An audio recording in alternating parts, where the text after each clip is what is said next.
Hoy presentamos una entrevista con Eric Gómez. Eric es máster en creación de guiones audiovisuales de la Universidad de La Rioja, profesional en cine y televisión de la Universidad Manuela Beltrán. Cuenta con más de 10 años de experiencia como docente universitario en áreas de dirección, producción audiovisual y participación periodística en medios digitales. Le realizamos una entrevista sobre las expectativas, proyecciones y mejores producciones del cine colombiano en su historia. Me parece que Colombia ha entendido muy bien el rol que tiene y la potencia que tiene a nivel de producción y de departamento creativo. Y hemos visto cosas muy interesantes. El robo del siglo, hemos visto participaciones de actrices y actores colombianos haciendo otros roles en HBO y para producciones de Netflix y en México y en Argentina. Entonces creo que todo eso ha comenzado a demostrar que Colombia tiene gran potencial en producción y en una capacidad creativa muy interesante para este tipo de mercado. A mí el abrazo de la serpiente, uno siempre la ve desde el Oscar y cómo fue nominada a él. Pero hay que ver hacia atrás todo lo que hizo Ciudad Lunar, que es la productora que acompaña a Ciro Guerra en sus producciones, y ya tenían muchos aciertos desde la primera película, que es El abrazo, es La sombra del caminante, y después cuando se vinieron las otras películas, Los viajes del viento y las participaciones que ellos tuvieron en otros largometrajes colombianos, comienza a darle como la potencia de la película no solo a ese documento que es El abrazo de la serpiente, sino creo que también es como el respaldo de todo lo que hace la productora y lo que hace el escritor y director, que es Ciro Guerra. Entonces también no podemos desligar la historia de ellos con esta producción, cómo fue creciendo su experiencia, y se ve un producto no solamente sólido a nivel narrativo, sino que me parece también muy cautivador de lo que no habíamos visto en producciones similares sobre la Amazonía. Y tiene que ver también el momento, ¿no? El momento sobre el cambio climático, sobre la reivindicación de los poderes indígenas, de los saberes ancestrales. Entonces muchas veces las películas, si conjugan y confabulan con estos temas, con estas temáticas actuales, pues como que encierran muchas potencialidades aparte de hacer buen cine. Y creo que todo eso lo tiene la película. Y creo que es un documento sobre la Amazonía que va a ser relevante siempre. Sí, claro, sin ninguna duda. Es más, a mí me parece que no es el premio más importante que ha tenido el cine colombiano. Me parece que el premio que recibe en Cannes, La Vendedora de Rosas, es mucho más prestigioso. Midiéndolo en premios Óscares y nominaciones, claro que vamos a tener muchas más nominaciones y que esto hasta ahora es también parte del azar, porque piénselo de esta forma. Puede que esa película es muy buena sobre indígenas de la Amazonía, pero el año inmediatamente anterior los venezolanos o los brasileros o los peruanos hubieran hecho una y hubiera sido nominada, pero no era de tan buena calidad. Entonces, si la hacen el año después una de mejor calidad, no la van a nominar. Pero tenemos otros lugares, no solo a nivel del cine hollywoodense, sino de otros especialistas y formas de ver el cine, donde hemos logrado grandes cosas y se seguirán viendo cosas colombianas, producciones de Colombia. Creo que hay lugares donde hay muchas enunciaciones muy buenas. A mi calibre 35 me parece fundamental para los que estudiamos cine en los 2000, de cómo hacer una película, los debates del cine colombiano, de dónde sacas el dinero. La cinematografía de Gaviria, y especialmente con Rodrigo D. y con La Vendedora de Rosas, tenemos esta postura de la marginalidad en Antioquia y cómo la violencia está en las calles y vemos esa pornomiseria y le pasamos por un lado. Entonces, no se las vamos a pasar por un lado si vemos esas películas sobre especialmente adolescentes y niños habitando en calle. Creo que la cinematografía de Ciro Guerra es muy sólida frente al conflicto en Colombia, me parece ideal. Y Lisandro Duque sigue siendo un referente de las películas que nosotros tuvimos hasta una de sus últimas películas, que es Actores del Conflicto. Creo que también me parece muy importante abarcar el conflicto de formas diferentes como lo hace el Los colores de la montaña. Y de ahí en adelante tenemos una serie de películas que son muy importantes y unas que nos dejaron Focine y el cine de los 90s y 80s para atrás, como Habla con Laura, que es una excelente película, de hecho es mi película colombiana preferida, y plantea cómo contar la historia del Bogotazo desde una experiencia de 3 personas que vivían ahí en el centro. Y la estrategia del caracol, que sigue siendo un referente del momento teatral, televisivo y cinematográfico que en los 80s y 90s colindaba en un solo grupo de personas. Entonces creo que tenemos muy buen cine para poder darnos cuenta que hemos hecho historias colombianas de forma cinematográfica de los más altos niveles. A mí, como película colombiana, a término personal, Habla con Laura me parece una película fantástica, una película con todo el aparataje dramatúrgico de tener 3 grandes personajes, un conflicto global que es el Bogotazo y aparte un conflicto casero que es una pareja y una tercera persona. Y esa forma de ver el cine sencilla y poderosa es algo que a mí me llama mucho la atención.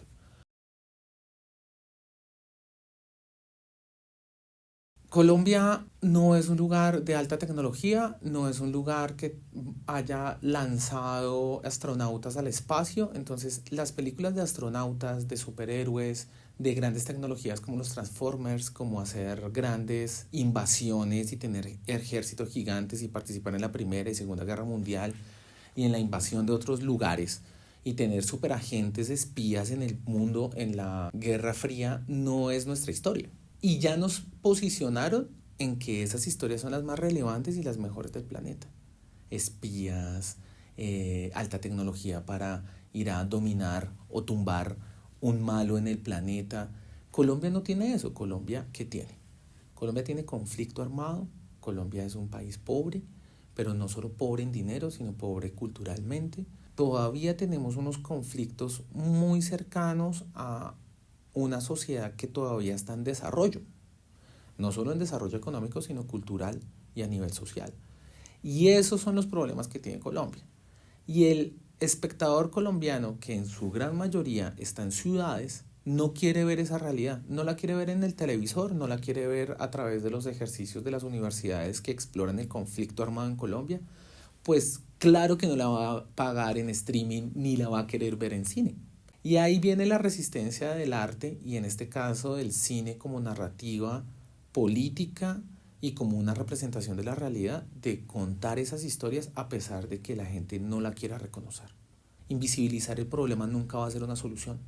Y el cine tiene esa revolución de visibilizar lo que la gente no quiere voltear a mirar. Eso se solucione, ojalá en algunas décadas o en algunos siglos, tendremos esos documentos para saber de dónde vinimos. Y vinimos de esas guerras de guerrillas, vinimos de esa violencia paramilitar y vinimos de esa violencia de la corrupción política trascendental que hay en Colombia, que sí trasciende en el quehacer de las personas así no lo quieran asumir. Entonces puede que no tengamos espectadores para ese cine, pero sí tenemos muchas historias reales sobre lo que pasa en Colombia. La evolución uno piensa que siempre es para mejorar, no necesariamente. La evolución solo significa cambiar y adaptarse a las nuevas condiciones atmosféricas o lo que le suceden a los seres vivos y a las especies. Y desde ese punto yo sí plantearía que las películas colombianas se están adaptando muy bien a un sistema mucho más competitivo, mucho más ambicioso, pero, ojo con esto, mucho más difícil de ser viral y ser famoso en todo el mundo. Todos tienen la misma oportunidad. Nosotros queremos ser famosos en todo el mundo. Entonces son apuestas diferentes. Es mucho más difícil contar la historia de una científica colombiana que contar la historia de Einstein, que fue una persona que salió de la Segunda Guerra Mundial, transformó todo, terminó en Inglaterra y después en los Estados Unidos. Pero muchas personas del mundo asumen en su cabeza, según la narrativa norteamericana, que él era norteamericano. Y desde ahí es más fácil hacer películas. Desde ahí es más fácil atarse a crear películas que sean taquilleras. Creo que las películas que yo mencioné muestran que sí lo podemos lograr y que yo sí creo que estamos a punto de volver a un ciclo donde Colombia, que está lanzando de una forma muy ambiciosa más o menos de 40 a 47 proyectos de largometraje anuales, esas 40 grandes películas, sean documentales o sean de ficción, van a poder llegar en algún momento a que se sincronicen a hacer un blockbuster, o sea, que se vean todo el mundo y que tenga grandes audiencias. De las películas antiguas que mencioné, creo que el equivalente en este siglo XXI, del 2000 para acá, hay 3 grandes referencias. Está La cara oculta de Andrew Weiss, que me parece una película excelente en todo sentido, la escenografía, las actuaciones, todo, y es un gran guión. Me parece que La sombra del caminante junto a El abrazo de la serpiente redondea la propuesta de un gran director de cine que tenemos, que es el señor Guerra. Y sumándole a esos grandes hitos del cine, me quedaría con Los colores de la montaña. Me parece una película preciosa que nos puede mostrar otras formas de hacer el cine y de representar los conflictos colombianos. Miren, yo trabajé para la compañía más grande que tiene Colombia de realización para televisión. De hecho, es una compañía norteamericana. Pero fue haciendo series de narcotraficantes y se utilizó todos los recursos posibles, se le pagó lo mejor a los actores, locaciones por toda Colombia, y yo realmente ni la pongo en mi hoja de vida, ni me siento orgulloso de un producto que en su concepto me parece que avala los negocios narcotraficantes. Y el protagonista es el segundo narcotraficante más grande de lo que existió en Colombia. Y eso me parece lamentable. Y creo que estoy mucho más orgulloso del producto que hice el año pasado, que lo podrán ver en RTBC Play, que es ganador de la convocatoria nacional sobre historias cortas para RTBC. Y se llama A través de la lente de Rota. Es un documental corto sobre la violencia, sobre los manifestantes en el paro nacional y las consecuencias a través de cómo estas acciones de la violencia del Estado rompieron las formas de ver de los dos protagonistas, pero al mismo tiempo hace una recapitulación de lo importante que fue ese estallido social, y eso lo podremos ver ahorita en noviembre en la zona de streaming de RTBC Play. Estamos tratando todavía un problema que sigue matando a adolescentes, que las guerrillas son un ente que está inmiscuido en un accionar político territorial, pero que sigue distribuyendo droga. Y que esos narcotraficantes colombianos son los dueños de muchas empresas legales en Colombia, y aparte son también familiares de políticos y hasta expresidentes colombianos.